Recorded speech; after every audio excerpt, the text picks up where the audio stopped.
Hold on tight! We're going down! You know where. This is John Rambo Presents the show! My name is John, and I'm joined by his pulp is best enjoyed with a fine Chianti.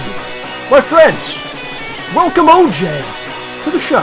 OJ is here! Oh my gosh, I was wearing my Too Many Games shirt. Was that recorded at Too Many Games? No, that was recorded in my old apartment. And that's our old studio in your old apartment. That was a studio that you sometimes slept at, I think, is what it really was. Yeah, I think so. So if you're wondering what we're talking about here, if you're listening to the audio version of the program, we start off with some footage that I found in my travels. I'm going through the old footage and remaking many of the old Schnozzman Hole Punch episodes for the eventual Blu-ray, which will probably come out in 2019 at this point. But I discovered OJ as the Atom, the masturbating Atom, with his bizarre blanket and a mask made of some sort of what is that, a rubber that you found maybe? Or that is actually part of the sheet? tablecloth from of a blue tablecloth, the same tablecloth style as that used for the party in the party episode of Schnozzman and Hole Punch, the Justice Lease. You did a wonderful job with things. I remember we filmed the part where we're talking about Schnozzman's describing what happened with the Atom. Yeah. And I was like, oh man, I wish we could have filmed something like that and shown it. We don't have any time, too bad. And then OJ just goes and does it. And in spectacular fashion. That was really hard. Like, you can't really tell from that image, but the camera is on top of a wooden plank, on top of an ottoman, and on a tripod, just precariously balanced to try to be as high above me as possible. Do you remember the big argument I had with you because I wanted you to do it again? Yeah, and I was like, I can't do this. Because I sucked at green screening back then, and it wasn't keying properly. Even like now, it's just so easy. But well, I went through and just like I tried to do it again. Like, no, I have to go to work. I have like 2 hours. No, you have to get up and do it. It's a whole ordeal. Yeah. What's behind us now? Now it's a somewhat decent intro, right? I guess I don't know, maybe not. But here we are in the show, ladies and gentlemen. Thank you for joining us. OJ, thank you for being here as well, sir. Have a good time today, you know. Last week's show was some fun. Last week's show all about fall TV. Yeah. We looked at some shows that are coming out. We found out about Gordon Ramsay's Hell, where he's trapped in hell. And CSI. Right? I'm still thinking of my favorite. What's that? So you think you could Zick? Yup. That and Stanford. Stanford's coming soon. Looking forward to that show. Osama and Saddam joining Sesame Street. Wonderful. Children's programming. Oh, very, very good children's programming. Yeah, it was a good time, man. Marvel's Janitors of S.H.I.E.L.D. was another. Yeah, you never know what's going to be next. And then was Oil Changing of the Stars. With Ernie Hudson teaming with Megan Fox against Kim Jong-un and Bob Saget. Which is the most fierce and that's the most frightening team. It was a wonderful time. Yeah, I mean, it's starting up. All these shows are starting up really soon, so keep an eye out for them. The DVRs are ready. Yeah, DVR. Get that set. If you can. I've never had a DVR, do you know that? Me either. I've never had it. I just, I don't know, it just seemed like it's kind of, you don't need it anymore, right? Because on demand. I got the on-demand thing. So. Yeah, you don't need a DVR with on-demand. You just watch it when you want. Yeah. So that was last week's show. Yeah. And last week's show also featured a lot of thumping and banging in the microphone, which was which I don't even know where it came from. Do you know? Did you hear it while we were doing the show? No. I did not hear it either, so if you hear anything today, please let me know. If people in the chat hear some weird banging or humping maybe, what was going on underneath the table? I don't know. I hear static, a little bit of static when you talk, but... When I speak, you hear static. Is it coming from my throat or is it just in the atmosphere? Every now and then it just pops. I don't hear that. Good. But you would think after 3 years of doing this that we would have it down to a science, but we don't. And that's why we do the show, because we're trying to constantly perfect it. And maybe in several years from now, we will get to that point. And then we can stop. But speaking of that, next week is actually our 3-year anniversary. The first show was on September 23rd of 2011. Believe it or not, John, 3 years. That is a lot of shows. What happens after 4 years? Do we graduate? We move on from the internet. We go to like cable access, maybe. What's the next step after internet? Some sort of a local AM station, maybe? I've done that. You've done AM radio? Mm-hmm. And FM. You've done AM, and what do you mean you've done this? In college. We had a local station, and my crazy roommate and I played mostly his music because he had a lot more than I did. So we were playing like Garbage, KMFDM, whoever does the song 21st Century Digital Boy, and then we realized there's a swear in it and I had to stop the song. And you were kicked off the radio? No, it was funny. We did AM for a semester and then like FM for a semester. Did you have like an actual studio and stuff? Yeah. Wow, I wouldn't even know what that's like. Yeah, and then they got the better studio and made it so you had to take a class to actually do radio anymore. And so we're like, we're done. Peace out. Wait, well, after the class is over, then you're fired? No, it was after we did FM for a couple weeks. The next semester, they said, hey, we've got this brand new amazing studio, but you can't do radio anymore unless you take this radio class. And I'm already at the limit. You how to do it. Yeah, and I was already at the limit of how many courses you can take without advisor approval. Uh-huh. So I'm just like, nope. You're not supposed to be on the radio. You didn't pay us for this class yet. Then you can go on. Come on. Yeah, you know, that's something I never thought of. Would I be paying more money if I took more classes? I don't even remember. Everything is monetized. That's how it goes. Oh, yeah. Anyways, our 3-year anniversary show will be next week, and I was thinking about what we should do for this program. And, I think my mind tends to go in one direction all the time, which is to go crazy and do a lot of stuff. I prefer it went to One Republic, but go on. Film a lot of different things, and then we'll like do a whole crazy, explosion show like we did for Show 100 or some of the previous ones. But then I was thinking, what if we go in the opposite direction and do something a little different? That's also somewhat familiar. Yes. John, we talked about this. That day is never to be repeated. I'm still sore. We're talking about something else here, okay? This is a matter of the show, not our personal lives, all right? Okay, this isn't about me ramming my head into the wall until I break the drywall. I'm not going to just spell it out for you. You can probably figure it out. If you remember our early episodes of the show, we're going to try to bring it one night only, bring it back. Bring it back to the early episodes of the show. And we're going to be talking about our favorite moments, perhaps. I'm probably going to go through each episode in the playlist to kind of write down some notes and things that we remember and try to do it up. A show about the show. Yeah, we might even bring back some old friends. In a different style.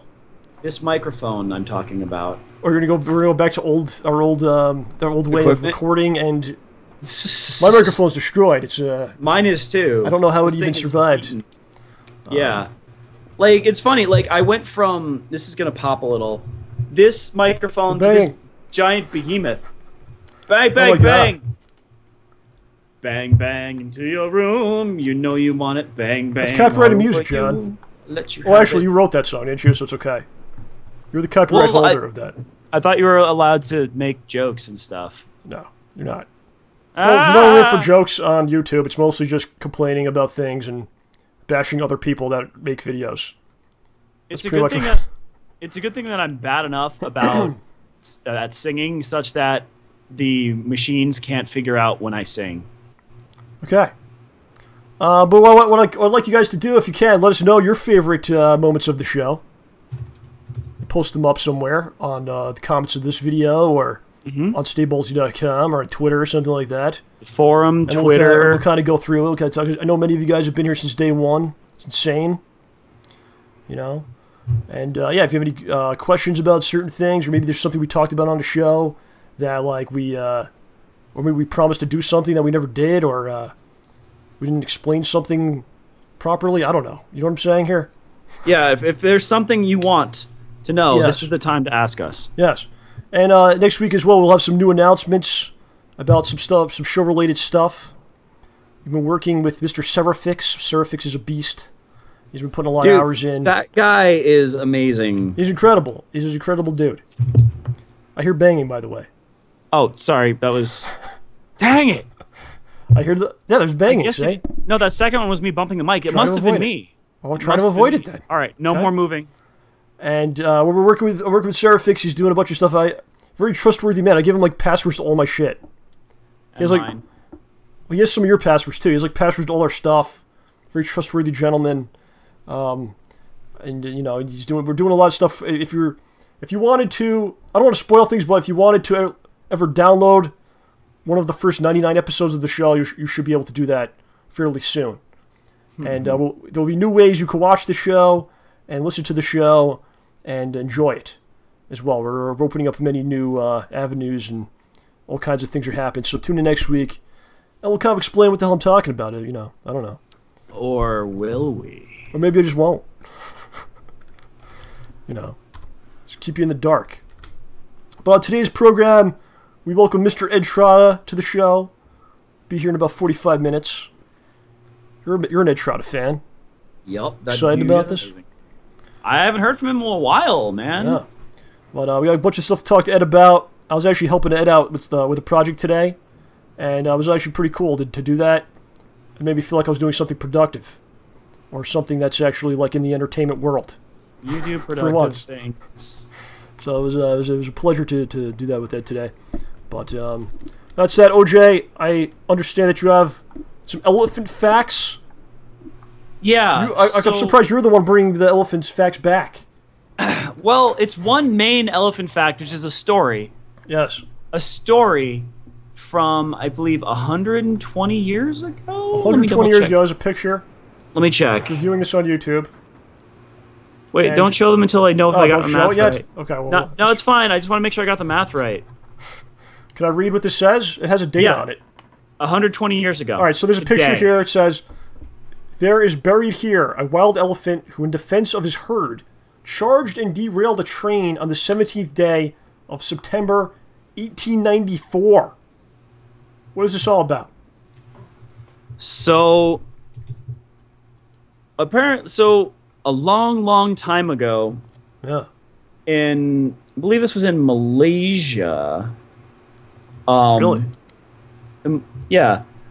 So, there was a train going down these tracks, and something happened. Nobody's really sure what.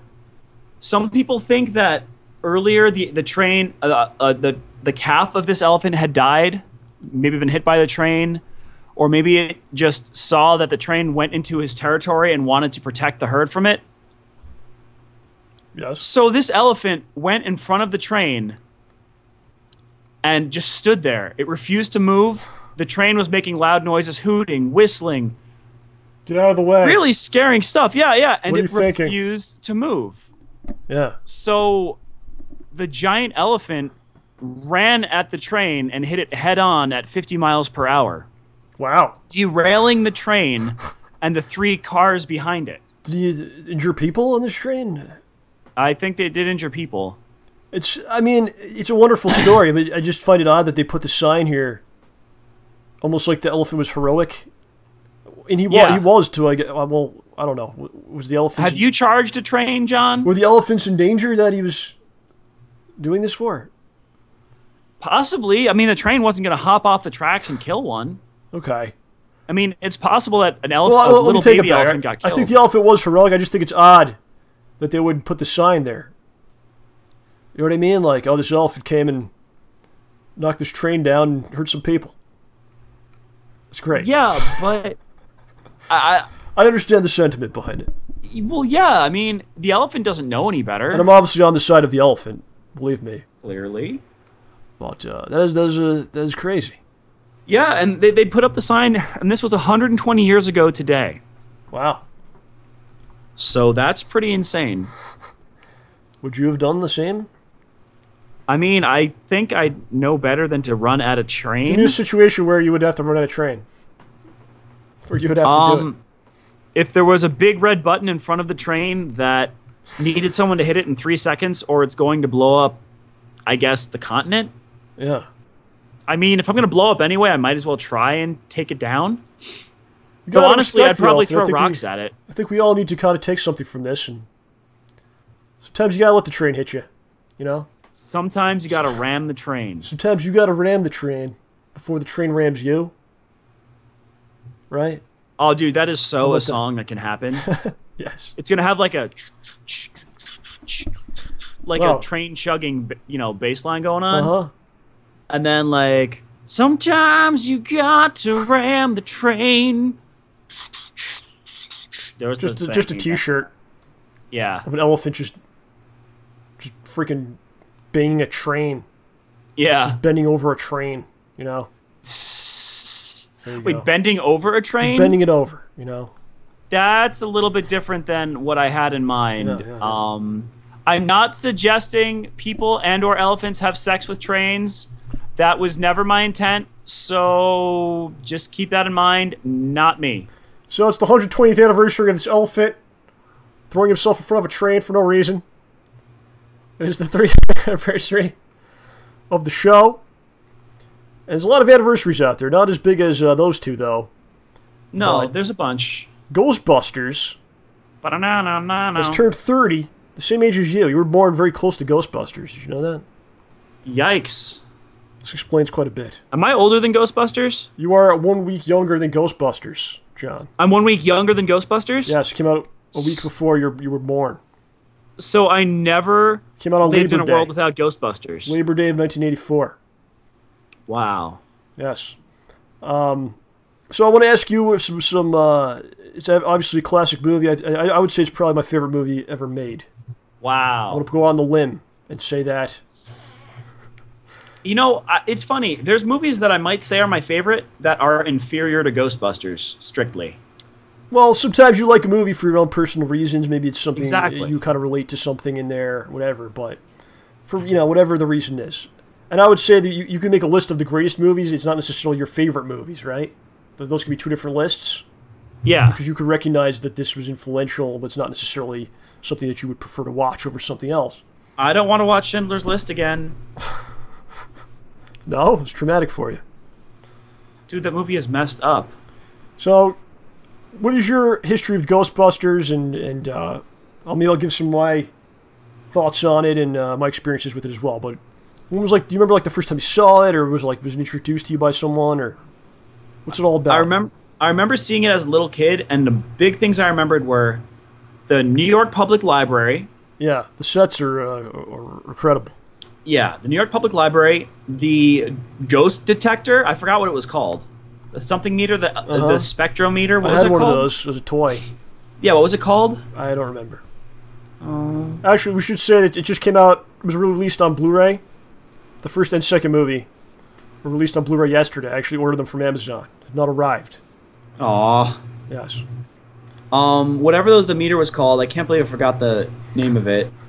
And then, just when they were running around the hotel, destroying stuff, chasing Slimer, that's what stuck out in my mind the most. I mean, I knew of the Stay Puft Marshmallow Man from the movie, but, that didn't stick with me as much as that librarian, which terrified me. Or watching them destroy the hotel. How about Rick Moranis? That man is a gentleman. That sticks out in your mind, I'm sure. You met him, right? No. I thought you did. No? Oh, you met Rob Schneider. It's very very close. I met Rob Schneider. He was the '90s version of. Difference. He was like the next generation. Rick Moranis. Well, Rick Moranis stopped doing movies for a really good reason. Snide chimed in. It's the PKE meter. There you go. Snide knows. Yeah, Snide knows what's going on. Another note, CD says Ghostbusters, the video game, should be called Ghostbusters 3. It basically is. I think everyone agreed on that. We played that game. Yeah, I mean, what's sad is I played through 90% of the game on my own, collected all the hidden items, I got that far. Yes. Or I bought all the upgrades, got that far, and then I went to your house, and I saw you beat the end of the game, so I'm just like, I'm not playing this now? Yeah, that happened to you a few times, I think. I ruined many things for you. It wasn't just you. It happened to me for Eternal Darkness, Sanity's Requiem as well. I was usually just walking to OJ's home, yelling spoilers for movies, things of that nature.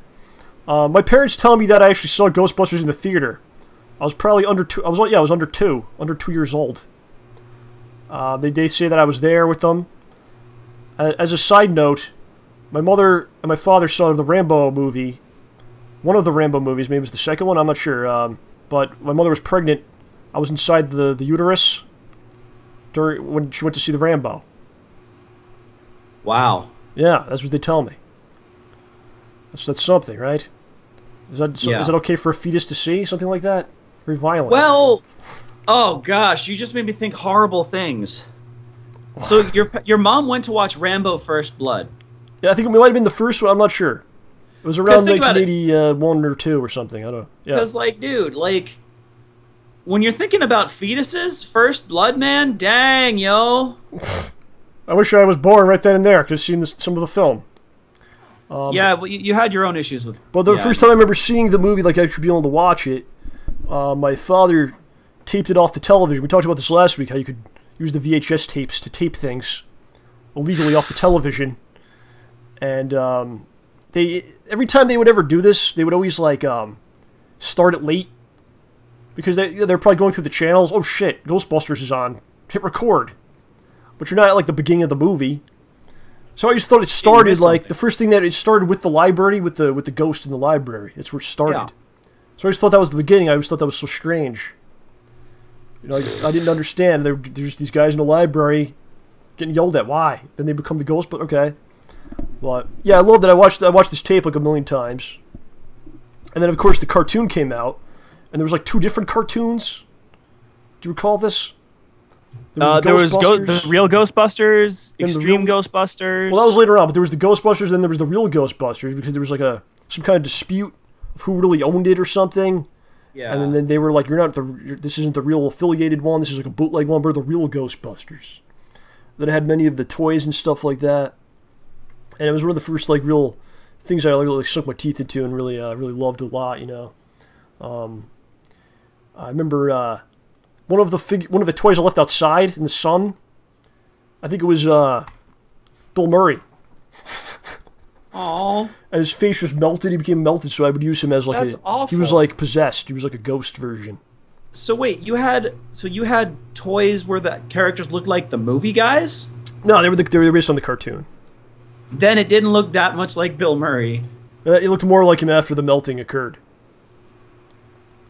Well, it's just like it's just such an awesome movie because like I love like teams, right? Any kind of thing with a team.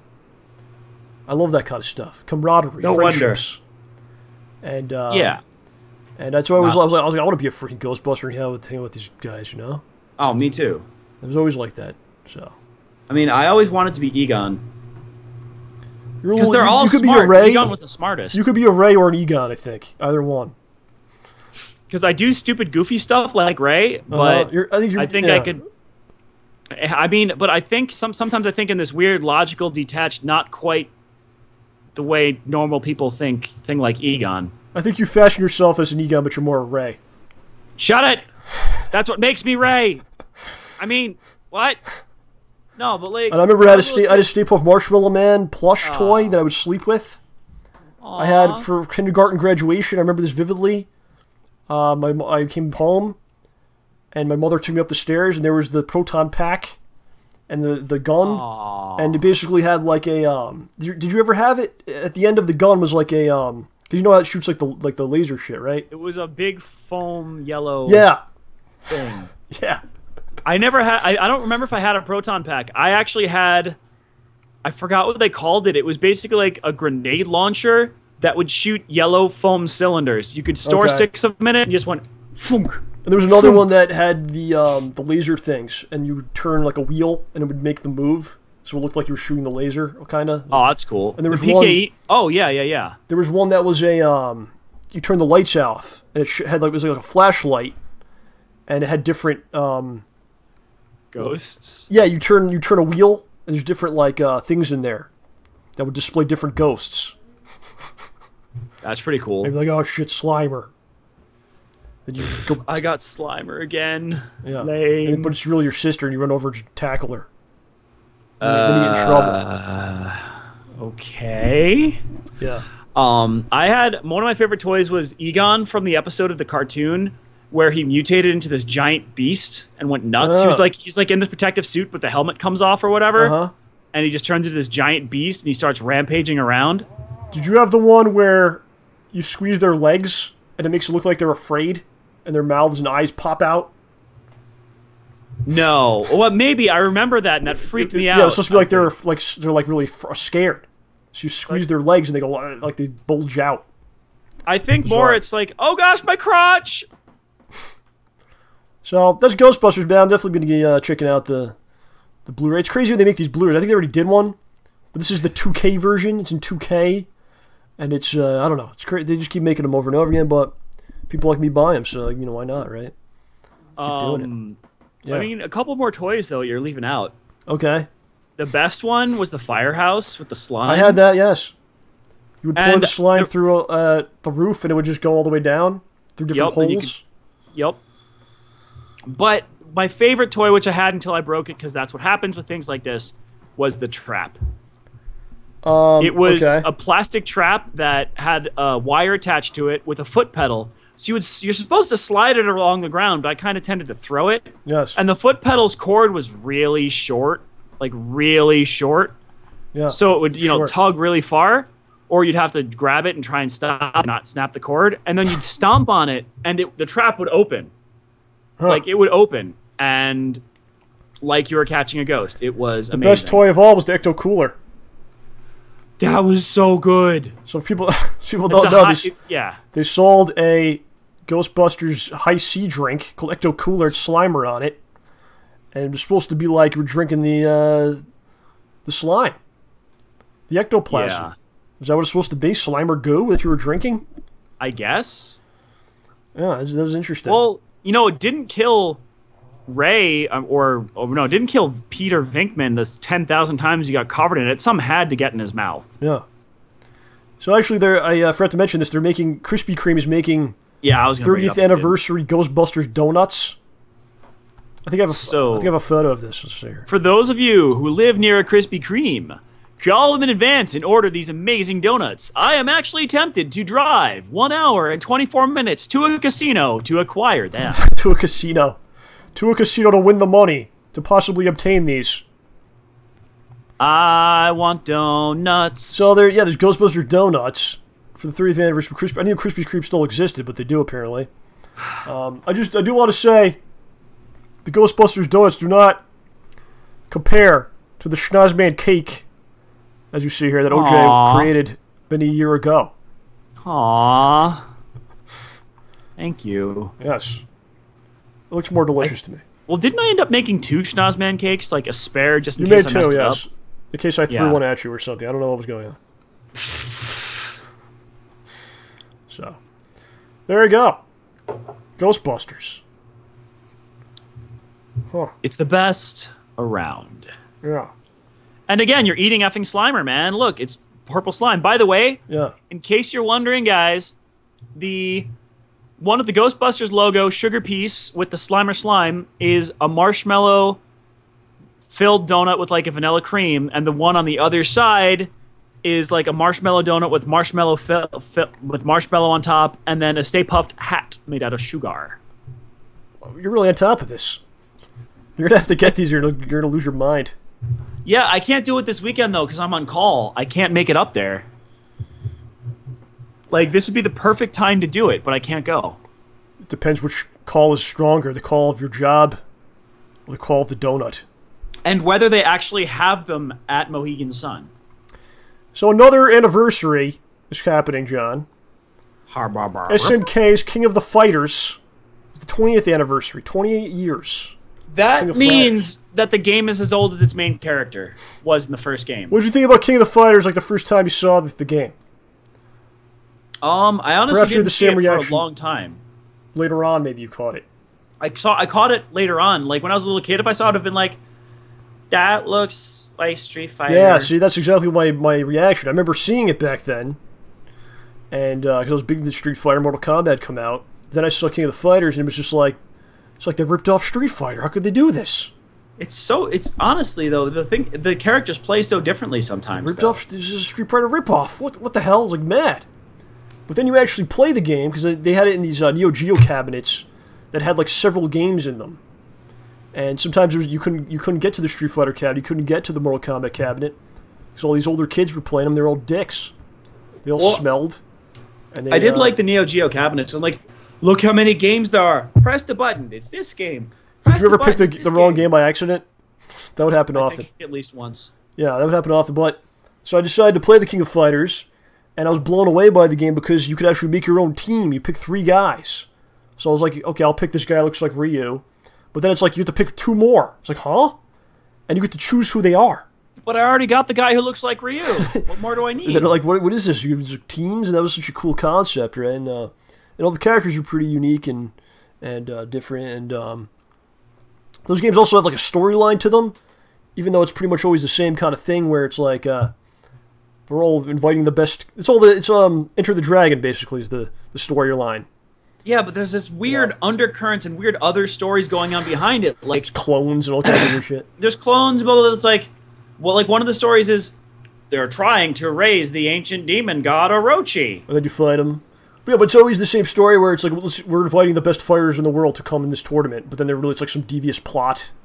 The guy who's running it is really trying to do like steal their powers or whatever the hell, you know. And then you have to fight clones of the main character. And then you fight him at the end. It's impossible. But that's what ticks me off about these games. It gets steadily harder as you get through the stages, and I'm like, this is great. Then you hit the final boss, and it's just unreasonable. That's how it is. Like, oh my gosh, even as far into the present as SNK versus Capcom Chaos. Yes. Like, you get to the final boss, and it's just like, I'm throwing a tornado across the screen, you can't jump over it, and it does chip damage if it hits you. Oh, I'm sorry, it's a double tornado, ha ha ha. Oh, look, I teleported. Oh, look, I uppercutted you 5 times. So over here, it was always kind of just there. And, like, you know, there's very few people that really, like, understood it and really liked it a lot. But when I went to Japan, that's where I really got a good idea what was going on with this game. It was King of Fighters 98 they had next to the Super Turbo cabinet. And people were just getting down on that all day, man. Just hardcore in that game, just watching them. And it's really... like, that's how it's supposed to be done, you know, and really pretty cool. But I think Capcom vs. SNK 2 was the game we really got into. And that was some fun times, John. That was like one of my favorite fighting games ever. I actually played it last weekend. Really? They had it at the convention, and I loved it. I mean, it was still everything I thought it would be. I played it dressed as Dan, too. I beat like one or two guys. And got beaten by the ones who brought their own sticks because they're serious business. To the convention? Yeah. Oh, yeah. People do it all the time. Wow, okay. They have their own stick bags. You know it's not going well. But, oh my gosh, it was so fun to watch. I was just ticked off. Every time I saw somebody pick Sagat, yes, I'm just like, F you.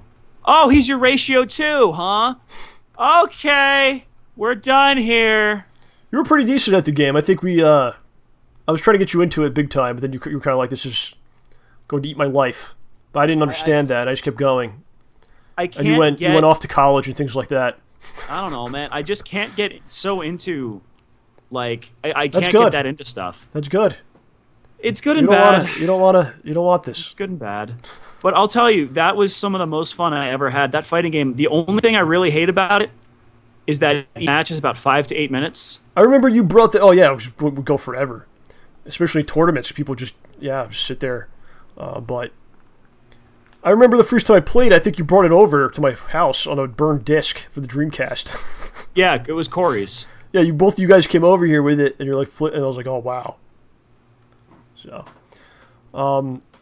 have you heard about this story? This U2 album thing? Have you heard about this with Apple? Not yet, but there's still a little more CVS2 left. Oh, okay. Go ahead. This isn't a CVS2 podcast. When I first started playing the game, I was all like, I don't know who these people are. Ryu, Ken, someone. Then I found out Kyo was the main character on the other game. And I'm like, he looks cool. And now it ended up being Kyo, Vice, and Ryu. And I'm the worst. Like, it's funny. With Vice, I'm either terrible, like so bad, like so incredibly bad, or I just annihilate a character and then die. It's so fun. I love it. Try to die. Okay. Yeah, you were, dude, your team was interesting too, because you went all... You used some of the more esoteric characters that people might not know. Like, you used Eagle. Yeah. And you eventually threw in, gosh, I know you threw Blanca in. Oh, you used Chang, and people didn't understand what was going on. Yeah, Choi and Chang. Oh, just... You had a big fat guy and little Freddy Krueger dude on the screen, so it's like... troll. Just say. It was so fun. Yeah. But yeah, so, okay, U2 and Apple, what happened there? You haven't heard anything about this? Maybe? All right, so I don't have all the details on this. I was talking to someone about this, and they kind of told me what was going on.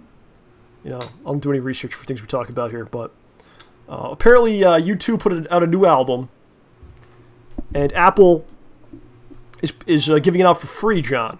It's a free album, okay? The problem here, that sounds good, right? Sounds good. Yeah. The problem is they forced everyone that has Apple devices to get this, to have this. What? So everyone, all of a sudden, everyone got this album. It just downloaded to their device. Whether they wanted it or not, they got it. And there was like controversy because I guess for a few days people didn't understand how to delete it. They couldn't get rid of it if they wanted to. And apparently, I guess people figured it out, or they actually allowed you to delete it after like 2 days.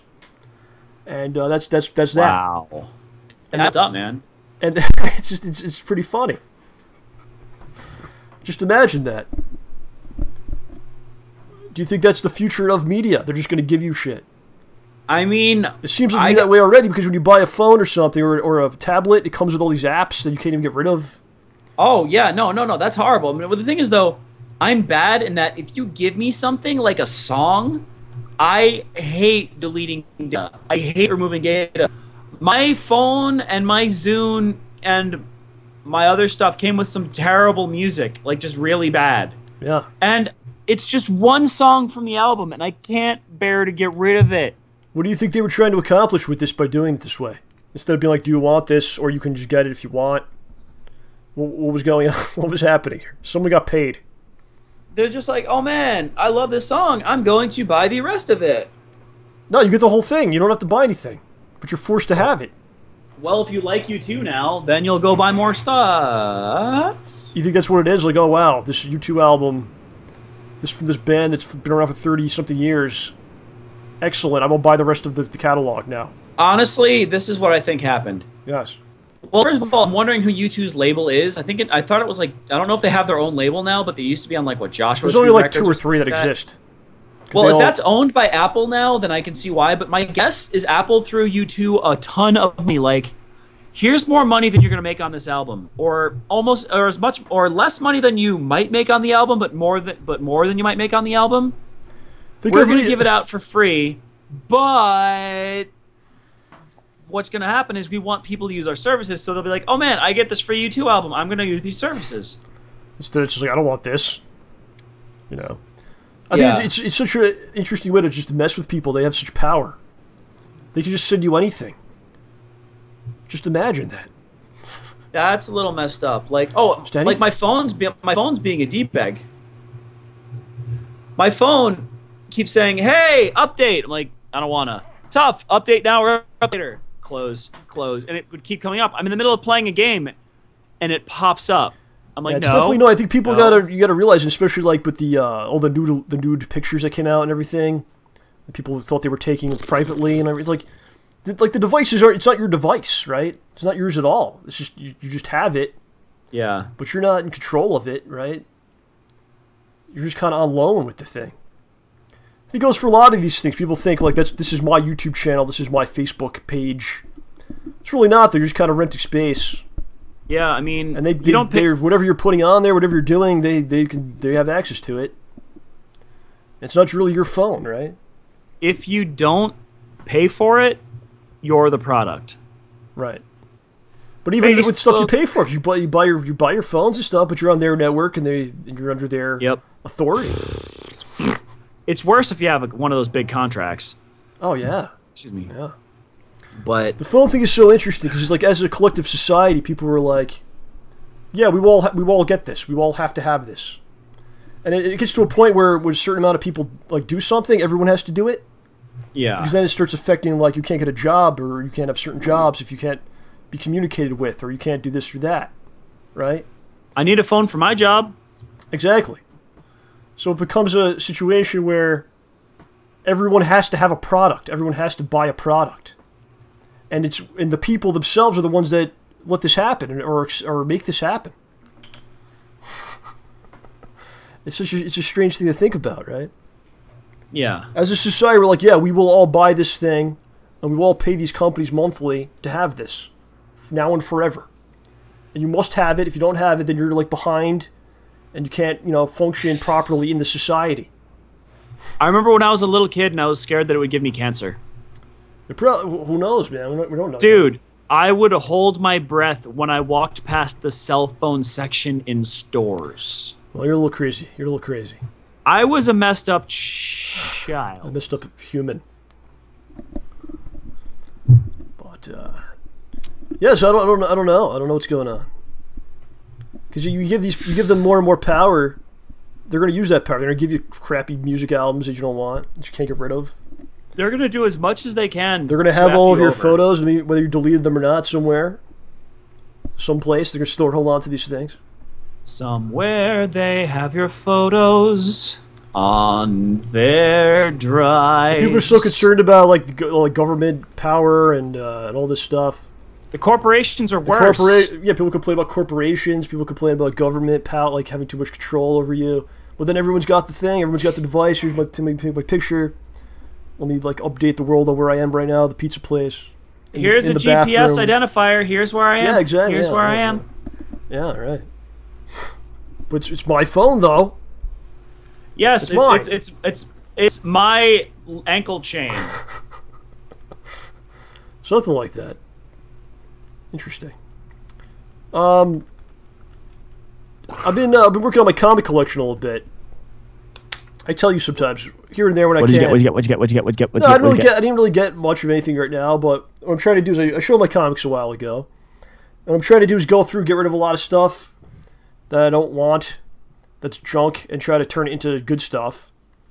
So I've been doing some eBay selling here and there, and I got screwed a couple times on eBay already, which is funny. Yeah, it's like stuff gets lost in the mail, then you're just done. That's it. No insurance? You have to have insurance on like everything. You got insurance, right? Yeah, most of the time I did, but like the couple times I didn't, because the thing, maybe I sold something for $10 or whatever. Do you really want to spend an extra couple dollars on insurance when you're only making like a few bucks in the first place? But then like the thing just gets lost. You have tracking, but then it just stops at a certain point. New Jersey, it's the black hole. It's like arrived at the New Jersey sorting plant, never updated. So I'm working on that. So it's fun, man. It's cool stuff. It's interesting to see like the prices of things go up and down. Just following like eBay auctions. For instance, the first appearance of Deadpool, it's New Mutants number 98, I believe, and it was going for like around $350. Usually what it's sold for. And then one day it was going for like $450 and more. I was like, what's going on? And somebody told me like that Deadpool trailer came out. You see that thing? The movie test. Yeah, that came out. So people were like, oh, got excited about Deadpool, and it goes up. It's really weird, man. Or if they announce like a certain character's in a movie or a movie's coming out, then it just affects it. But what I wanted to talk about, I don't know if you heard about this, the original Superman comic was Action Comics #1, John, from 1938. Yep. You've heard about this. I heard about the comic sold, being a thing. Recently it sold for $3.2 million. I did not hear about that. Yeah, this guy had one that he purchased, and he got it from someone that bought it at a newsstand in 1938, and they kept it in a cedar chest in the mountains of West Virginia.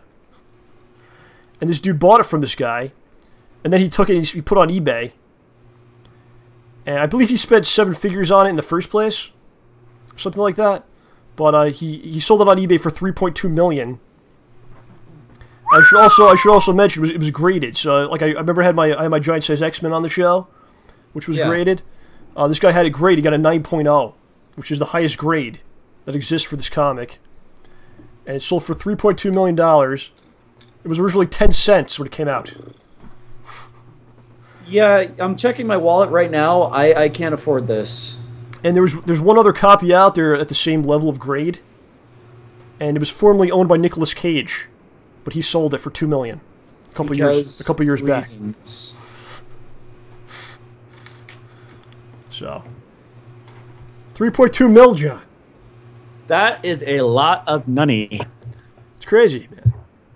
There's certain things like that's way before our times. You can't really feel bad about it. You had no way of knowing. You have no way of knowing, but there's certain things that from our time that are worth quite a bit. A lot of like PlayStation 1 games, if you have them in the, you know, sealed, like in the black label, right? Some of those are worth a decent amount of cash. Could have bought like 50 of those, man. I worked at the store. Like Final Fantasy VII, if you have like sealed with the black label. It's nothing crazy, but it's worth something. I could have gotten like unlimited supplies of those. I could have lived on those now. Every month, just sell one, and that'd be fine.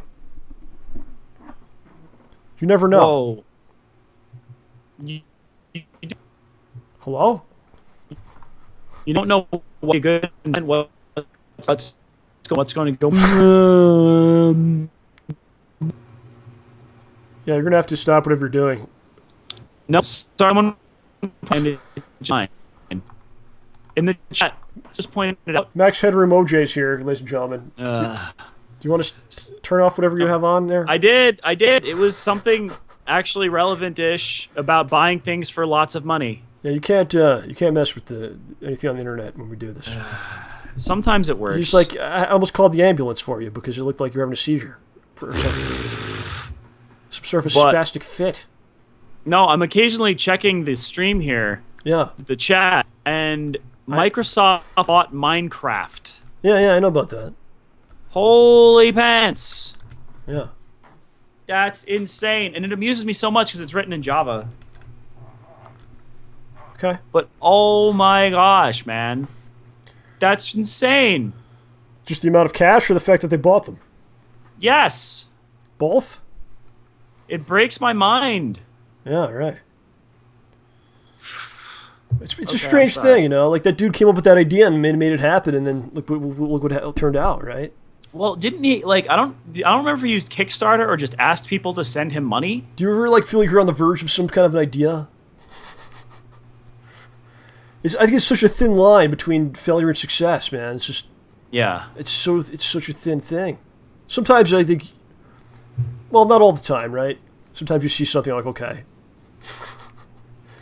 But sometimes it's a very thin line. Especially, like, you think about, like, songwriting is like that. Like, what's a hit song compared to not? Right? Good luck determining that. It's such a strange science, but... Yeah, good for that dude, you know, whatever, man. It's, God bless him. Yeah, more power to them. Yeah, right. I mean, Valve made some great stuff. We're all waiting on Half-Life 3, buddy. Anytime someone creates something and they get well compensated and it's good, well, let's say this. If you create something and it's good and you're well compensated for that, like, then God bless you, man, right? Yeah. Because so many people come up with great stuff and they never really reap the rewards. Yeah, no, this is the thing that ticks me off. I mean, this is an opinion I have. Or there other people did later on or something, or they got screwed out of their idea or whatever. Right? Yeah. It's a graveyard out there. Yes. But worse than that, the thing that ticks me off and makes me sad is people who create something, anything. Yes. Right? Yes. Like, that is so important. Bear with me. Just people doing it. If I made a terrible painting, like, if I put my heart and soul and, like, hours and hours and hours of effort into making the stupidest, most terrible painting ever, but it's what I wanted to create, and did it come out the way I thought it would? No, but I worked on it. I did that. That's important. You know? Like, if I wrote a book and, I don't know, like, that's all I did. How many people write books, man?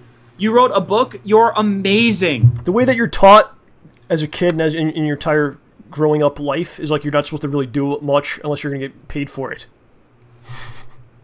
Yeah. You agree with that? Like, it's the whole thing. Like, the whole way you're taught, right? You stick to the system, you get paid. And so, like, a lot of people won't invest or sacrifice a lot if they don't feel there's, like, guarantee of compensation for their work. Which is understandable. Can't be wrong. No, yeah. So, but that's a whole other thing. Let's go through this. I want to do this. Last week's show, OJ mentioned to us on this new show, Gotham, that they're starting to change some of the characters' names. Yep. It has come out that Poison Ivy, who has for many years has been known as Pamela Isley, her name has been changed for this program as it debuts next week. Her name is now Ivy Pepper. Ivy Pepper is the name. OJ was furious about this. It's a stupid name. They're both. It's double plants. That's excessive. OJ had a seizure on the show last week, and I'm so mad about it. So I was talking to him about this, and I go, "Do you think they're changing other characters' names?" And we both decided they probably will if they change this character. So what we're going to try to do on today's program is figure out, maybe, before the show comes out, what the other characters' names will be. So I'm thinking, looking at this Ivy Pepper name, what they did is like some sort of a system to this, maybe. They took... And her name is Poison Ivy later on. Her name is Ivy now. So I'm thinking their actual names now have something to do with their character. And at the end, they just stick on a random vegetable. Or a fruit, maybe. Or some sort of food product. What do you think about it? Is that what's happening here? I think for most of them, yeah. Alright, so let's see if we can try to figure some of these out here. The Penguin... He's going to be on the show. His name's Oswald Cobblepot, historically. Obviously, they're going to change this. Yep. What do you got? What do you think they're going to be changed his name to now? Oswald Iceberg. Oswald... They're going to keep the Oswald part? Yep. I thought they might change that, too. Well, they could call him Bojack Cobblepot. That doesn't go with the whole plant thing. Why is his last name Iceberg? Lettuce.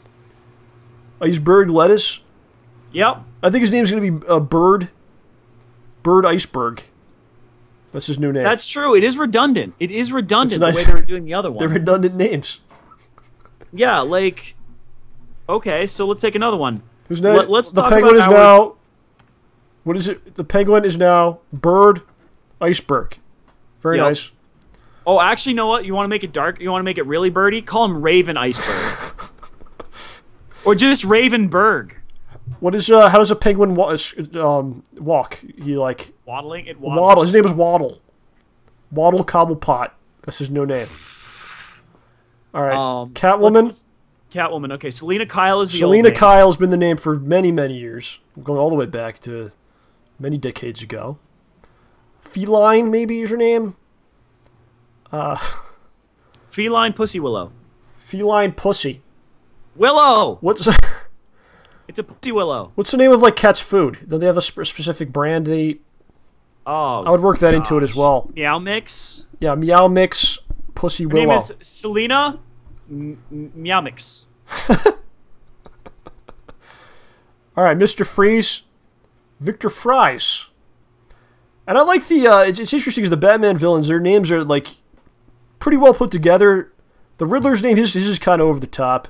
That's like Otto Octavius level. Edward Nygma. Yeah, but a lot of them are like, you know, pretty normal, and they're not like Stan Lee style where they're just like the same letter is for each. Victor Freeze is reasonable. You can understand the last name, but it is a little fun. Yeah. So what are you coming up with for Mr. Freeze here?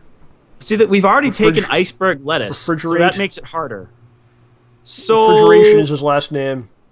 I think Victor Culpepper. Why that? Because it sounds like cool pepper. We gotta change the whole name. No, Victor Mint. Victor Mint. You gotta change the entire name, John. You can't. That's what they're doing here. Fine. All right. Refrigeration's his first name. I'm thinking. I was gonna call him Colby. Colby. Colby Mint.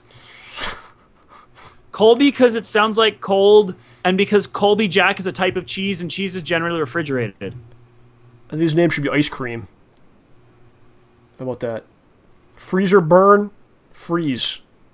And then he becomes Mr. Freeze. Just shorten it down. Okay, here's one. Yes. Okay, Harvey Dent. Two-Face. Harvey Dent is Two-Face, yes. Yep. I'm going to call him... personality. Just call him... What do you got for Two-Face? Rupert Mandrake.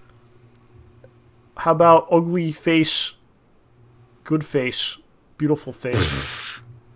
Well, you know what they do for the Joker, what they're going to do for the Joker's origin story, right? I don't know, what?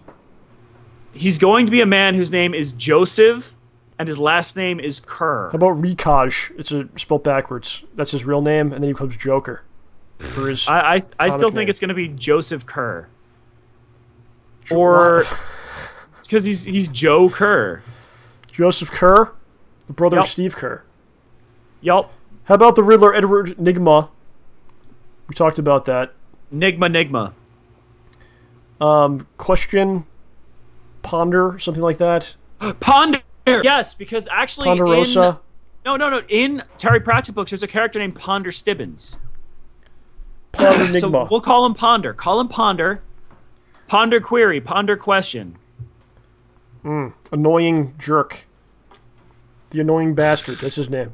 Okay, how about Calendar Man? I don't even remember his real name. I don't have that information in front of me, Calendar Man. His name is something Day. That's his name. His name. Oh, I was gonna say his name would be Richard Days or Days Months. No, his real name is Day. His last name is actually Day in the comic. Richard Months. And we'll finish this one off. Harley Quinn. Her name Harleen Quinzel. I mean, you don't need to. It has to be changed for the show. Francine Delane. Wow. Just nothing. Yeah, Julian Day, Bushi says, is the Calendar Man. Thanks, Bushi. Bushi knows his Batman. No, like, you don't need anything else, though. Harley Quinn, her real name's going to be something that makes no sense, like Susan McGillicuddy. Snipes says Harley Davidson for Harley Quinn. Yeah. Yeah, it could be a tie-in with the motorcycles and everything. Oh my gosh. You tie it all together. Dude, okay, I'll admit, I was kind of... this was a bad day in my life. Uh-huh. Well, you rode a motorcycle? I might have ridden one once, I don't remember. Did you really? I thought somebody at a convention was flirting with me.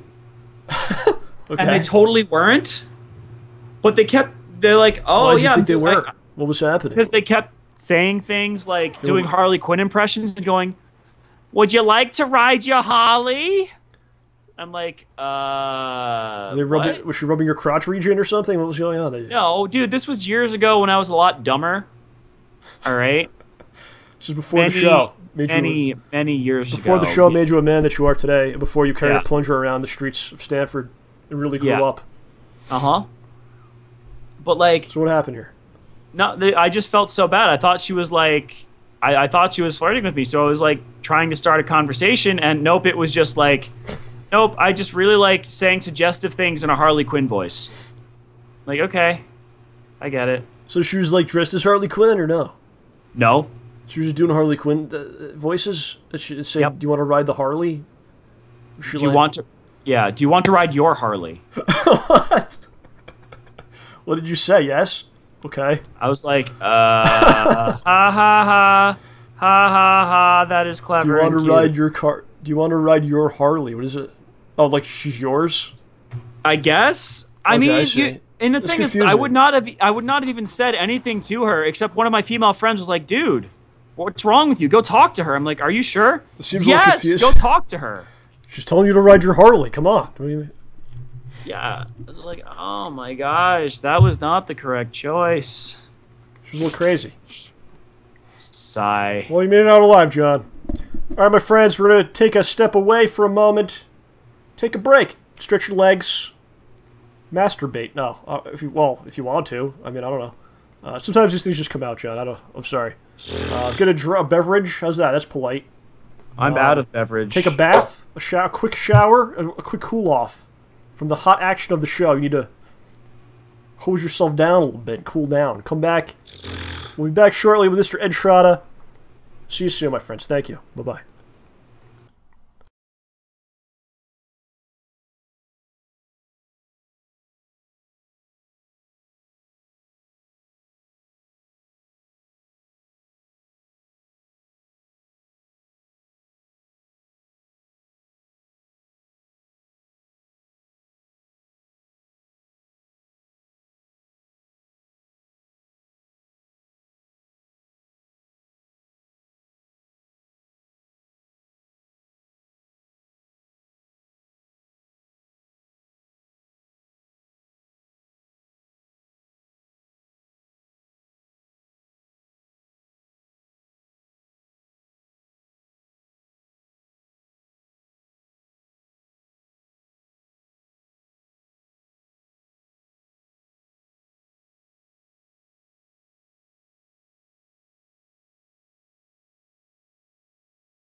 All right, my friends, we have returned to you. As you see here, we are joined by the greatest human in existence has ever existed. He's our hero, here's our friend. Ladies and gentlemen, Mr. Ed Trotta is here on the show once again. Everybody. Welcome back. Ramborsians, John, OJ, nice to see you again. Ed, you got that air conditioner going, man. Must be a little hot over there. Yeah, it is. You know what? I'll turn it off. How's that? It's up to you. I mean, it's okay if it's a little warm. I know there's a heat wave happening. There we go. No, you can hear it. I know. I put it up high for a while so that when we got on, I could turn it off. Good call. Ed, tell us about the heat wave. What's going on there? Oh, man, it's been triple digits for a week now. Oh. My dog is unhappy about it. I'm unhappy about it. But it's breaking today. Today's supposed to be the last day of this heat wave. Having a heat wave, a tropical heat wave. 20 points for whoever who knows who sang that. Oh, jeez. I can't pull it out, Ed. You're going to have to tell us. Marilyn Monroe. Oh, wow. Really? Yeah. Okay. I was thinking of something else. Temperatures rising, it isn't surprising. Well, never mind. A very good Marilyn impression, Ed. You make a good Marilyn, sir. Thank you. So I caught the top of the show, OJ, as that you called him a masturbating Adam. I thought it was the start of a Blue Man Group routine. There's no routine like that. No routine like that. Anyone would pay to see. Maybe someone might have a Smurf fetish. Well, certain areas of the internet, I guess. And I know I'm going to try to get on Oil Changes of the Stars. I thought that was a great idea for a show. What do they do? What do they do? Do they make deals on their cell? Do they watch what's being done? It's a competition. Yeah, it would just be a hidden camera in a Jiffy Lube, right? There'd be so much drama. Yeah, there'd be a whole other side to it. Yeah, they probably wouldn't show up themselves. They'd have like their assistants go and do it, right? However that works. That's probably true. But I don't necessarily want to be on the show. I just want an oil change. Yeah, free oil change. Get the oil. Expensive. Oh well, yeah. Like and now some car companies are like, oh, you buy our car, you get oil changes up to 100,000 miles. I'm like, huh. So Ed, we want to talk to you about something today. Yes. You, sir, were almost on a game show recently. I saw that you posted a little picture of it up there. I have a big picture. I'll put it up now. Here we go. I brought this one out. Ah. Oh, Ed's got a picture. Hold on. Same shot. Oh, okay. Yeah, I'll put it up here. I got a big one. Spencer and I on some juice. Let's Make a Deal. It was a lot of fun. There we go. It wasn't quite as much fun as they wanted you to pretend you were having.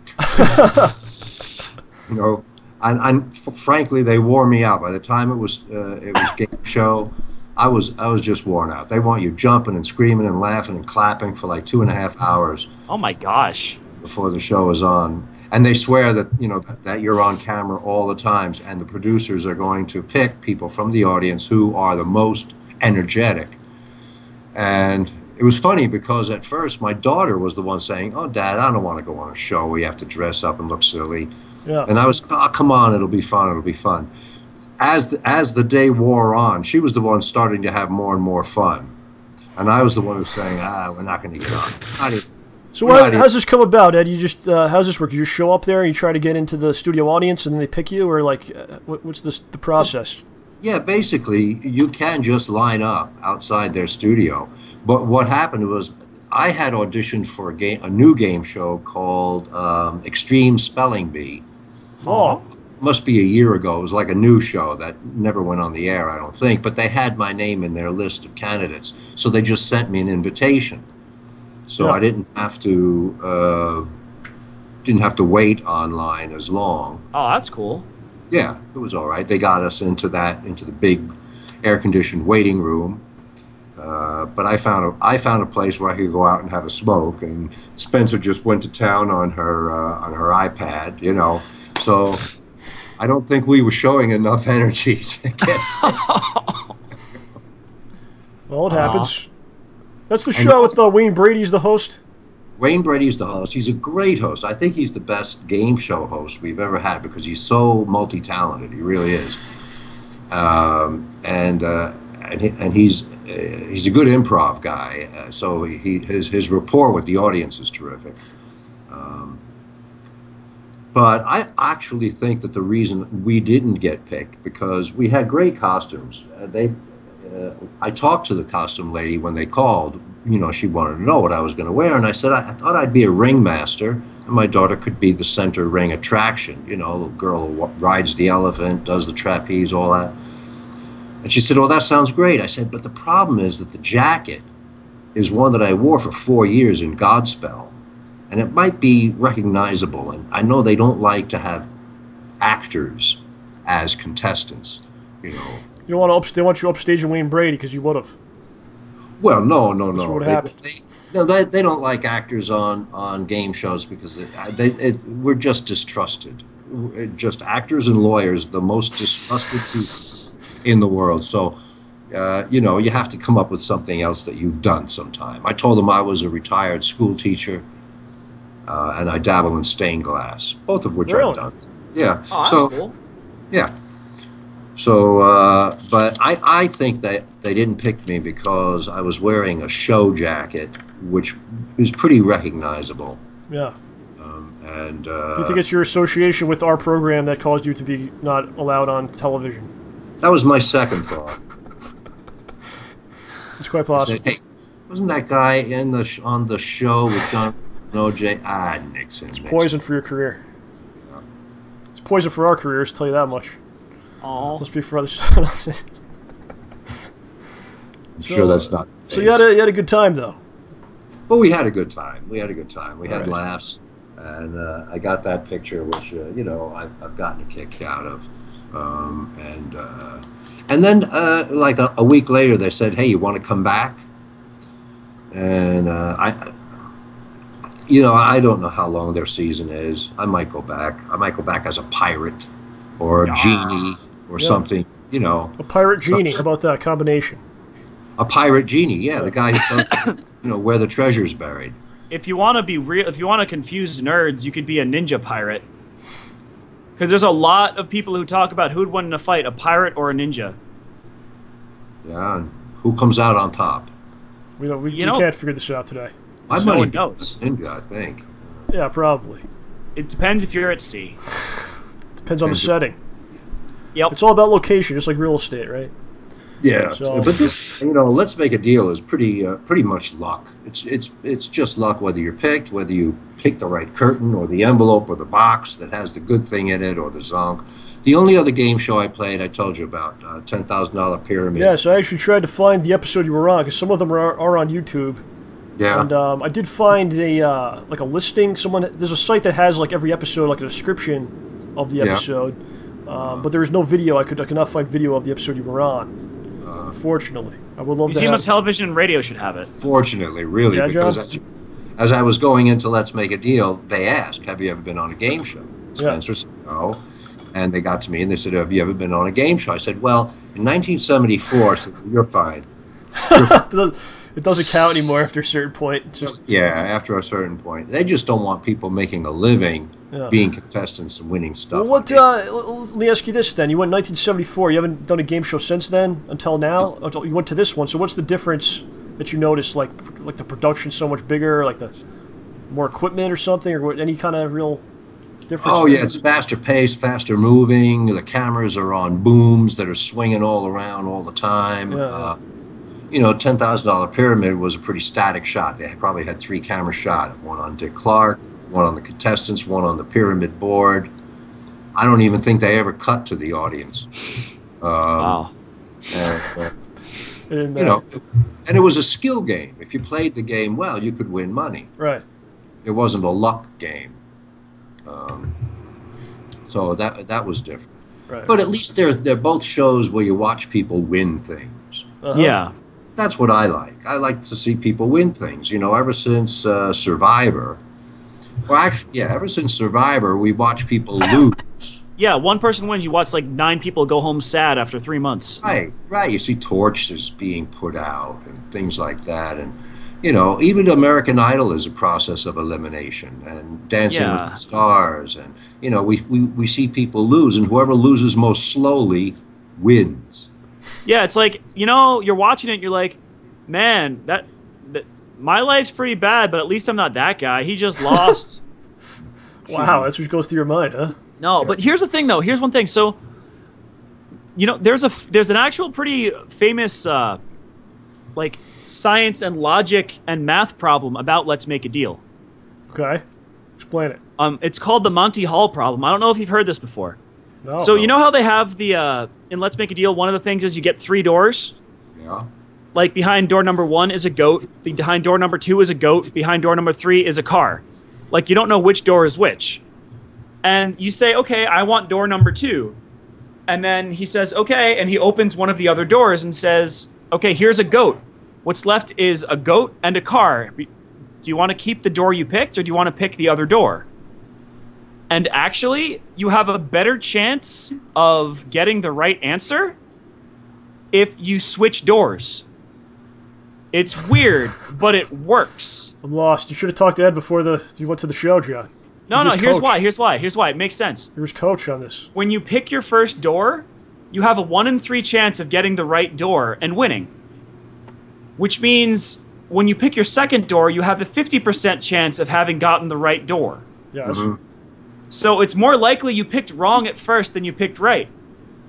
So if you have to do the 3 doors, you have a better chance of winning if you pick the other door after he tells you can switch. I'm not going to Vegas with you, OJ. Well, this is being recorded and uploaded, so you can always reference this if you need to in the future.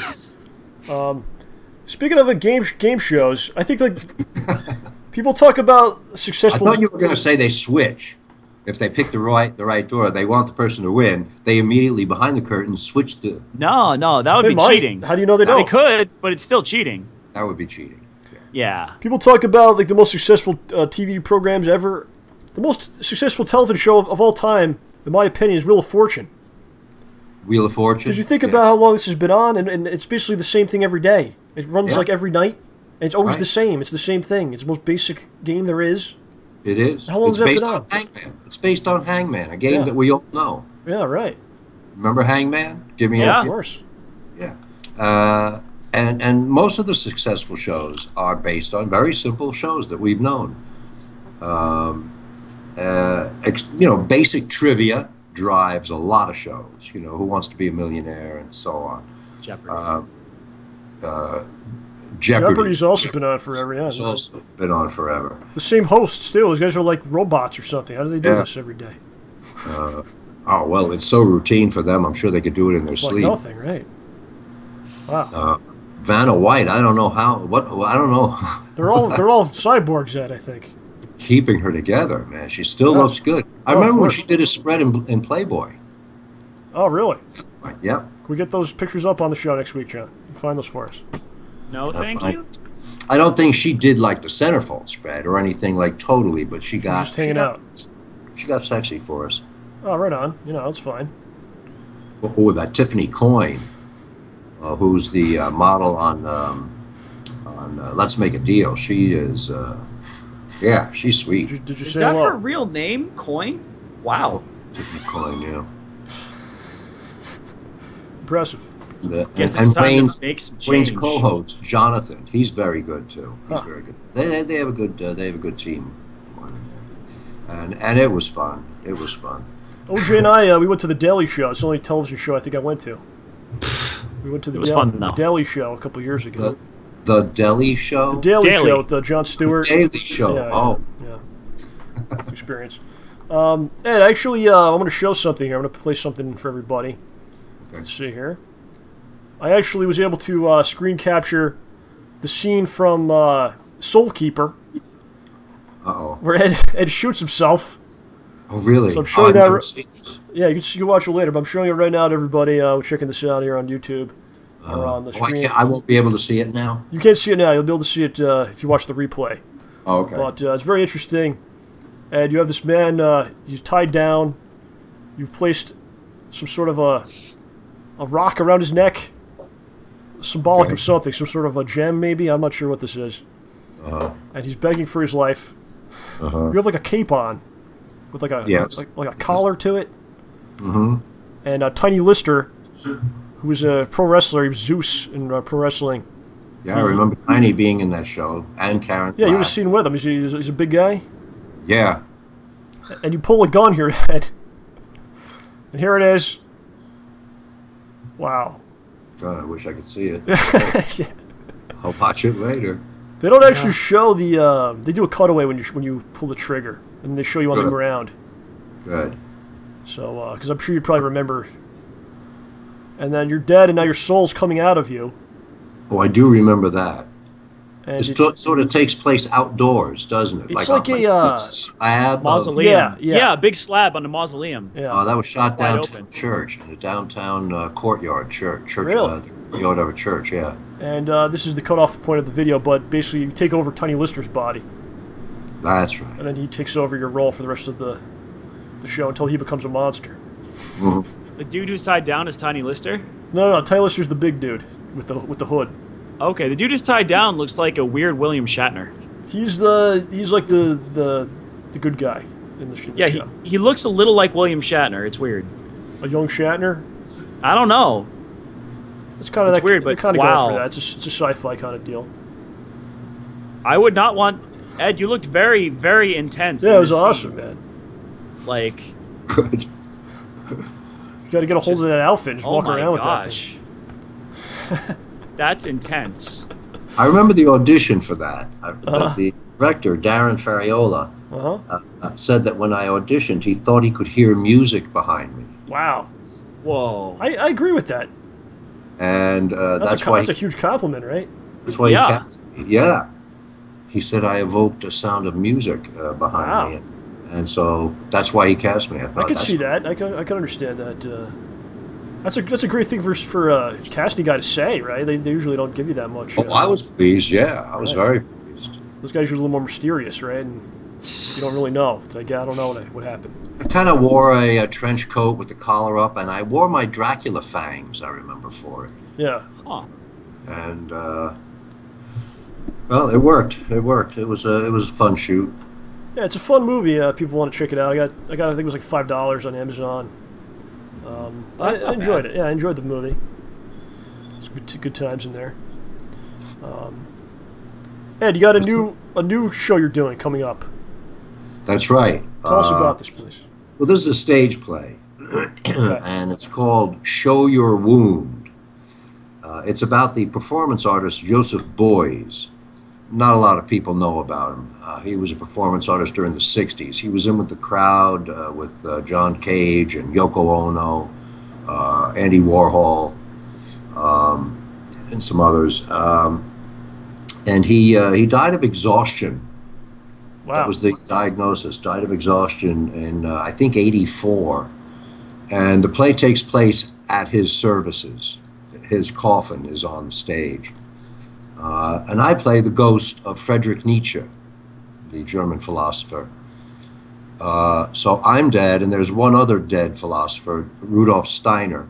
So he's the only one I can talk to who can hear me, or the audience. I can talk to the audience, and it's a plum role. I think it's the best role in the play, to play Nietzsche, because he opens the show talking about independence. It's for the very few. It's a privilege of the strong, and whoever attempts it, even for the noblest intention, but without inner constraint, proves that he is not only strong, but also daring to the point of recklessness. And he goes on about going into a labyrinth and getting confused and lonely, being torn piecemeal by some minotaur of conscience. It's pretty heavy. It's pretty heavy. Yeah, it's awesome. Opens the play with that, and at the end he closes talking to Steiner, says, any passing words, he says, in some remote corner of the universe, poured out and glittering among innumerable solar systems, there once was a star on which clever animals invented knowledge. That was the haughtiest and most mendacious minute in world history, but only a minute. After nature had drawn a few breaths, the star grew cold and the clever animals had to die. One could invent such a fable and still not have illustrated sufficiently how wretched, how aimless and arbitrary the human nature appears, the human intellect appears in nature. There have been eternities when it did not exist, and when it is done for again, nothing will have happened. For this intellect has no mission beyond that of human life. Steiner says, well, I'm sorry I asked. Nietzsche says, but yet, the search, the inquiry is still worth making. Yes. All right. That's the end of the play. So, whew, it's heavy. It's heavy. It sounds like you're ready for this thing. Yeah.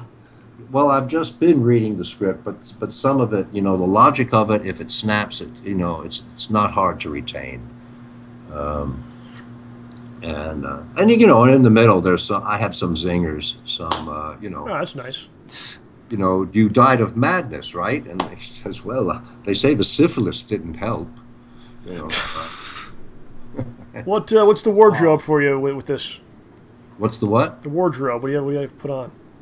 What are you wearing here? I'm probably going to wear that same trench coat with maybe some kind of cap that I'll take off once he discovers I'm Nietzsche. He pronounces it Nietzsche. Yeah, that's yeah, I hear that sometimes. Nietzsche, and I say cha. Pardon? Nietzsche. Oh, I'm so sorry. I had no idea all this time. It's not important. And you are far from alone. Because most people, a lot of people think it's Nietzsche. Yeah, I hear that pretty often. Yeah. I've heard Nietzsche as well. Nietzsche? Nietzsche, for short. Yeah, that was his nickname. Yeah. That sounds like some kind of food or something. Like a yo, quiche. Man, I got cheese, crackers, and some Nietzsche, yo. Yeah, it's some kind of spread or something, right? Yeah. So when exactly is the show, Ed? It occurs October 7th and 8th. It's just a showcase for industry. Oh, okay. Well, wow. And it's at the Track 16 Art Gallery in Culver City, October 7th. Sure, a showcase for the industry. Like, who comes to something like that? Who's there? Producers, primarily. What are they looking for? Are they looking for people that could cast in things, or looking for the actual play itself? The actual property itself, and if a talent stands out, maybe representation, you know. Yeah. Steiner and Nietzsche get to sing the philosopher's drinking song, the Monty Python routine. Have you ever heard the philosopher's drinking song? Yeah, I don't recall it. I've seen most of that Monty Python stuff. It's pretty quick. Let me see if I can remember it. Okay. Immanuel Kant was a real pissant who was very rarely stable. Heidegger was a boozy beggar who could think you under the table. David Hume could outconsume Schopenhauer and Hegel. And Wittgenstein was a beery swine who was just as sloshed as Schlegel. There's nothing Nietzsche couldn't teach about the raising of the wrist. Socrates himself was permanently pissed. John Stuart Mill, of his own free will, on half a pint of shandy got particularly ill. Plato, they say, could stick it away. Half a pint of whiskey every day. Aristotle was a bugger for the bottle. Hobbes was fond of his dram. René Descartes was a drunken fart. I drink, therefore I am. Yes, Socrates himself was particularly missed. A lovely little thinker, but a bugger when he's pissed. Wow, was that in one of the movies, or was that a... That was on a Monty Python episode. Okay, but that song is going to be in our play. Oh, all right. Nice. Yeah. I'm playing piano, and Steiner and I sing it. Oh, right on. Wish I could attend, Ed. Maybe I'll try to sneak in somehow. I don't know. We'll see what I can do. I'm sure they'll record pieces of it. Oh, that'd be awesome. Oh, nice. And they'll give me... Definitely pass it along. I hope. Yeah. So I want to talk to you about something. You've come on the show in the past. You've talked about your time in West Virginia. You've lived there for some years in the past. Yeah. I was talking to you about it. I think it's kind of an interesting story how it all came about. And It turns out you're kind of like a fish out of water story. Is that how you call that? A different kind of guy going to a different place. Yeah, a little bit of that. It was a beautiful place. The first time I went there, it was to do my Lincoln play. Okay. Because a friend, I had gone to Somerville, Tennessee, to do 2 Miles a Penny, my one-man Lincoln play, because a colleague of mine, someone I went to college with, was artistic director of the Fair Theater in Somerville, Tennessee. And the stage manager there, a guy named Mark Davis, wound up working for the Bluefield Arts Center, and he recommended my play. And so they brought me in as to do, I forget, it's usually 3 to 5 performances to do an engagement someplace. Yeah. And that went so well that they asked me to come back, like in a few months later, they asked me to come back to teach an acting class for a couple of weeks. Wow. And I liked the territory. Bluefield, West Virginia is in the Appalachian Mountains, and it's the second most biodiverse region in the world, second only to the Amazon. Wow. Yeah, for different species of life. Oh my God. They called it the Four Seasons region because it gets every season buku, like intense winters, 2 feet of snow in a night. It has nice cool summers because it's at 3,500 feet. It has eye-bleeding falls. The colors are so intense. And then in the spring, the blossoming and the monarch butterflies come out that are like huge. Sounds wonderful. It was a gorgeous natural place. And so they asked me after the acting class, come back and be artistic director of a new regional theater called Summit Stage 2. We'll give you a contract for a minimum 2 years. Wow. And so just out of nowhere, pretty much, just those random events. You went there, perform, and then you got invited back, and suddenly you're moving there. Got invited back again and moved into this wonderful house, 2-story house, 3-bedroom, big backyard. And I was making good on a promise to my daughter. I told her someday Daddy's going to have a house big enough for a dog. I'd been telling her that since she was like 7. Yeah. And in 2008, she was 17. I think 17. Yeah. So I finally made good on that promise, and the house was wonderful, and it was fun to work at that theater. Good folks surrounding me. But the audience, they didn't get what I wanted to do.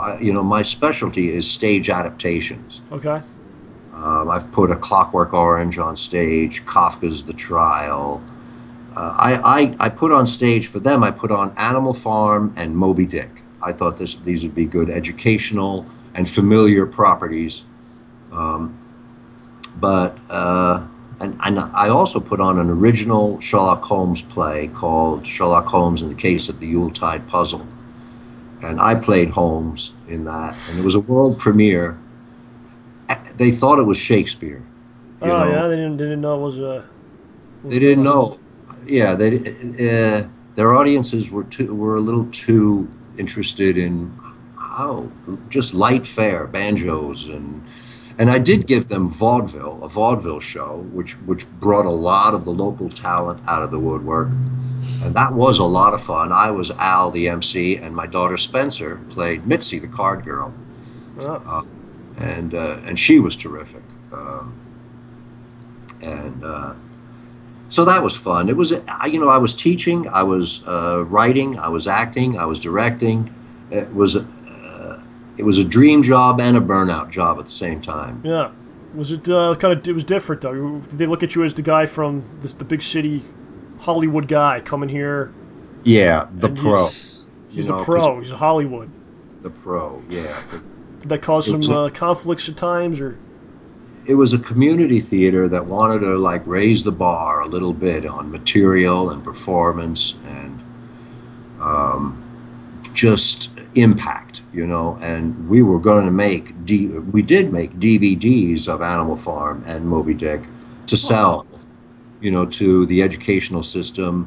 You've seen the play, or you've seen the movie, you've read the book, now see the play. Yeah. But well, what happened? I would have stayed there. I don't know how much longer, because, like I said, it was a burnout job. But the economy started to struggle, if you remember, between 2010, and they just couldn't afford me. Keep going. They couldn't afford to keep me or the shows that I wanted to do. They weren't cheap to build a barn, to build a farm on the stage for Animal Farm. They weren't cheap shows to build a ship on stage for Moby Dick. So, you know, it wasn't the money-making thing that they had hoped, and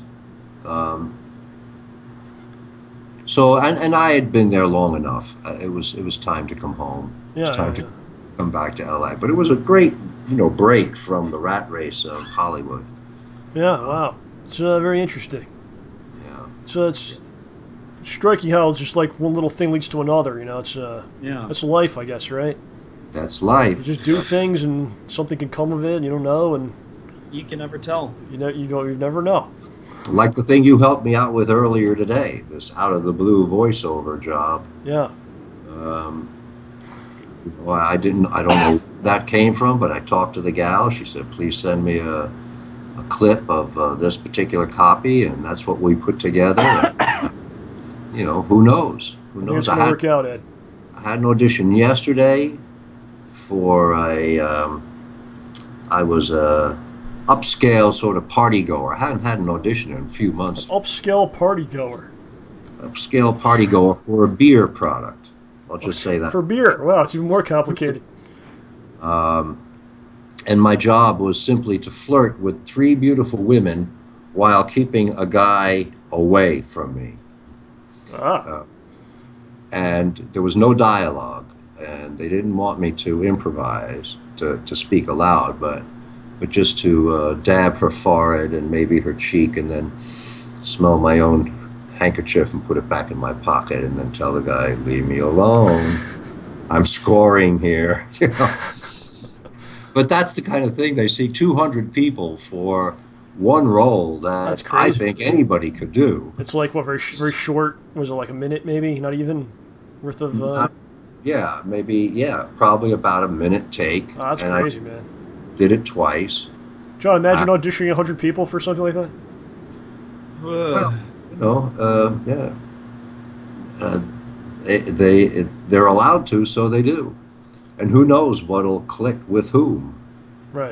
But you know, theatrical auditions are different. There's usually only about a dozen actors up for speaking roles. And when I get a theatrical audition, I practically start spending that money right away, because I have a good track record. Like, I'm getting this, it's done. Yeah. That's how you got to be. I have confidence.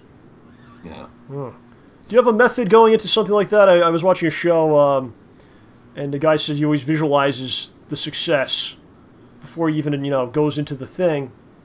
He visualizes the entire process and then the ultimate success at the end. I was thinking about that.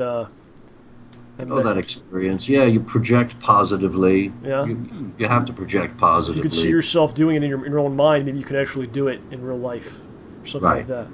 Yeah, it's called white framing. It's called. Okay. I mean, or I mean, there are different things to call it. Positive reinforcement, white framing, visualizing, just visualizing. Yeah. The process and imagining yourself in their shoes. What would I want to see? How would I want to see someone solve the problem? I don't want to see someone who comes in with problems. Right. The only time you know, they usually say, "Do you have any questions about the character?" And you almost always say, "Oh, no." It's like, I got this nailed. But I do remember the Hunter audition where they said, "Do you have any questions about this character?" And I said, "I do. Have they ever killed anyone before? These 2 white-collar guys, corporate guys?" Because all the lines would be different. They would be heightened. If they never killed anyone before, that's what they're talking about, car bombing a guy that was blackmailing. There are lines like, "Is your man in place? Ready and waiting? Let's do it." All those lines have a different quality if they've never done this before. But they looked at each other and realized that I was going to try to make too much of it. So they said, yeah, these guys kill people all the time. So sometimes they don't know themselves. So just make it up. Yeah. These actors. These actors always got to... they got ideas. They got ideas. God help the actors with ideas. We don't want you to have ideas. We just want you to, that's why they say 95% of the direction is done in the casting. Out here. In New York, no, that's not true. The director is very important. The directors, for the stage, or on the East Coast in general, know how to work with actors. Most of the directors in Hollywood come from editing or cinematography, or from a different direction. And they don't work with the actors. That work has been taken care of by the casting people. They got the right people, so you don't have to direct them. If you're actually casting people for something, what would you personally look for? Does it depend on the role, or is it something intangible that they just... Well, I remember casting a lot of people during the years that I was president of the Company of Angels. We'd have company calls, company auditions. I would just look for a range of talent and a range. Someone who could show me comedy and drama, something classical and contemporary, however they wanted to mix those up. That's the classical way to audition for a company situation. If you're auditioning for a role in something, to be off book, to have looked at the sides and be able to stay at least mostly off the page is nice.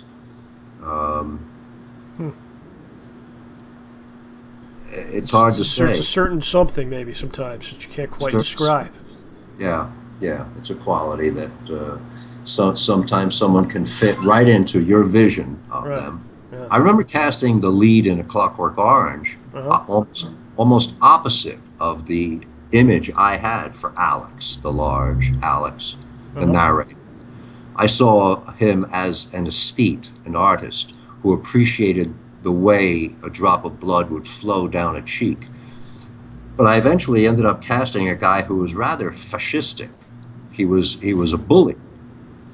And it was almost the opposite. But he made it work, and he made it work consistently for the character through the play, and he was a strong actor, and I eventually went with him.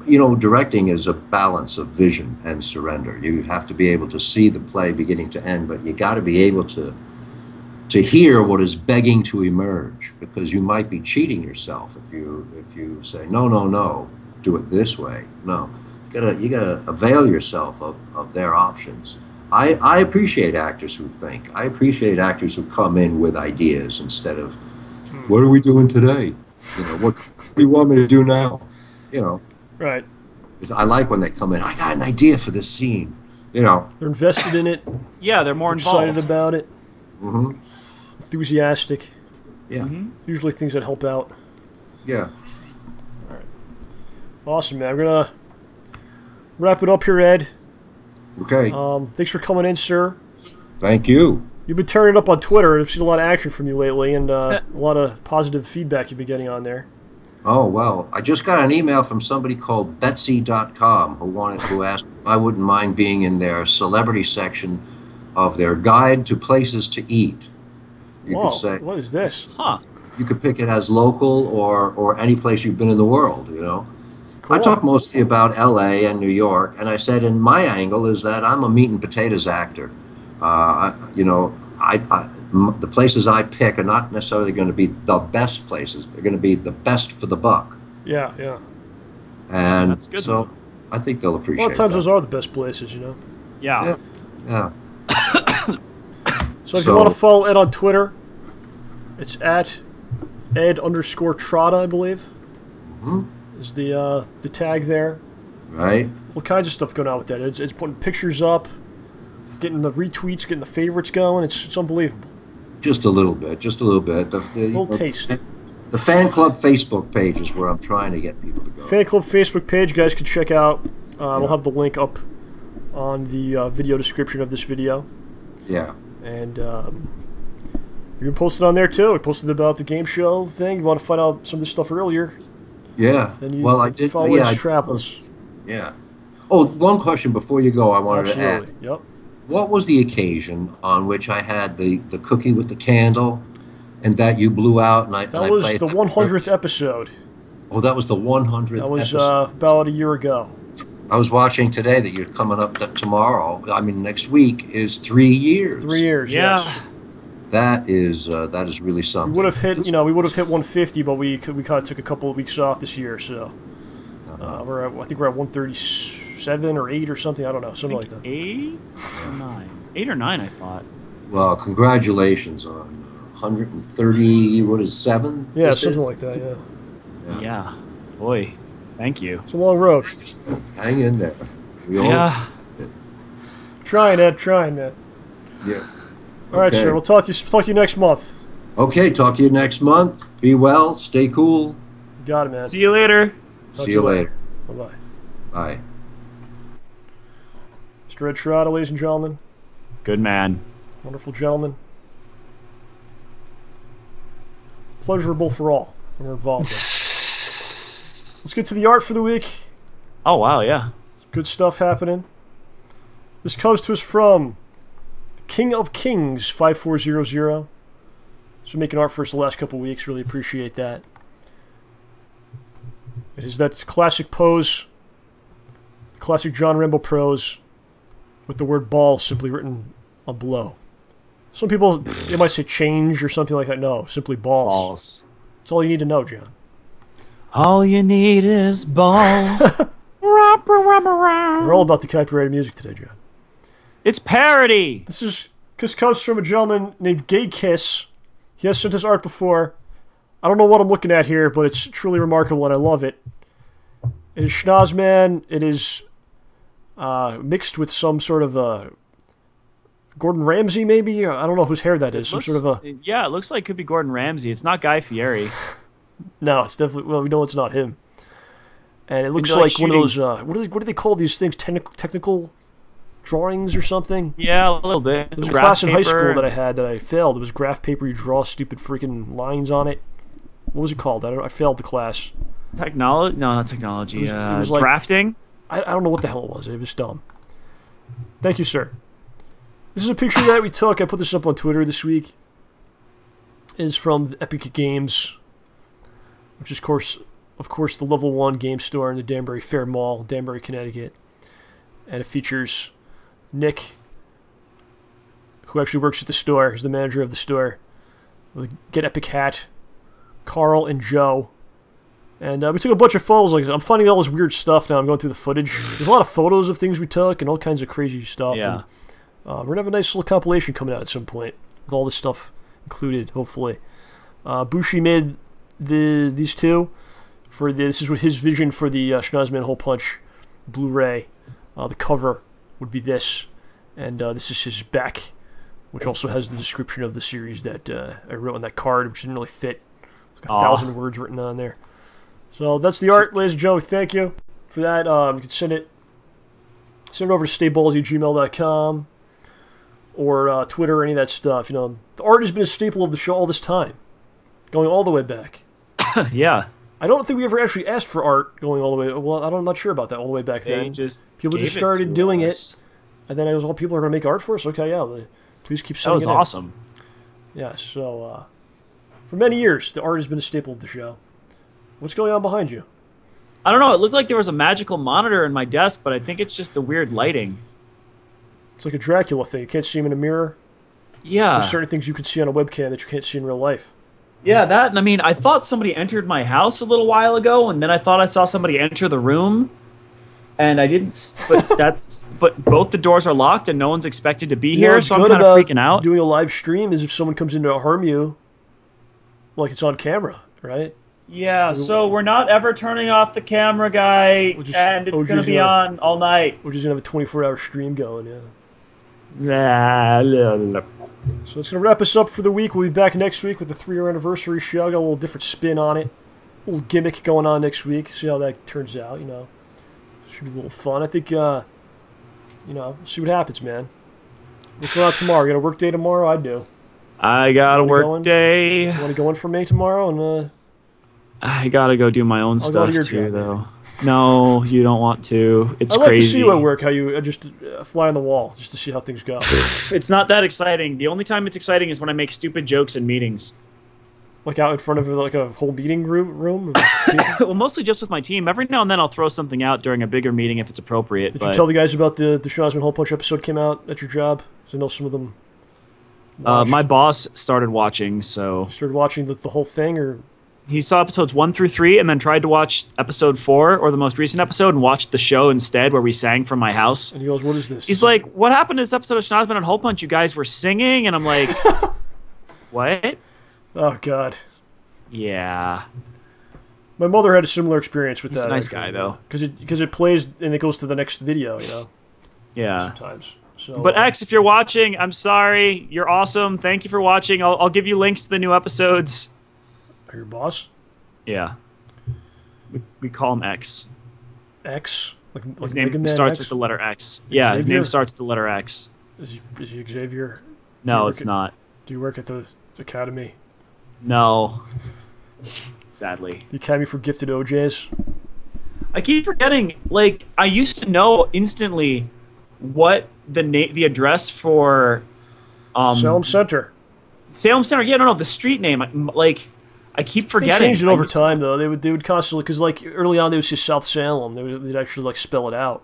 Yeah, but they actually say later like on they would say like Salem Center, which isn't even an actual town. No, but they'd say 1600. I gotta take a picture. Ray Malkin Lane. Yeah. Ray Malkin Lane. I gotta take a picture though, because like a mile down, a mile from me, there's a sign that says Salem Center and with an arrow, because it's like a road or like an area. It's not towards the library. It's not a town though. No, it's but that's where it would be, and it's essentially where I live. So I am an X-Man. Yeah.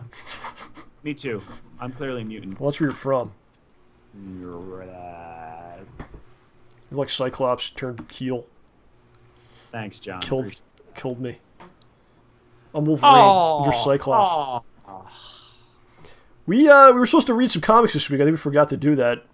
We didn't have time. We went to our other stuff. Let's try to get into that habit. I think that'd be fun. Yeah, and some folks want new segment and the new segment. Yeah, we could do a bunch of stuff next week, and I think we'll have a good time. And the stream dropped again. Yeah, we're not allowed to pronounce the stream.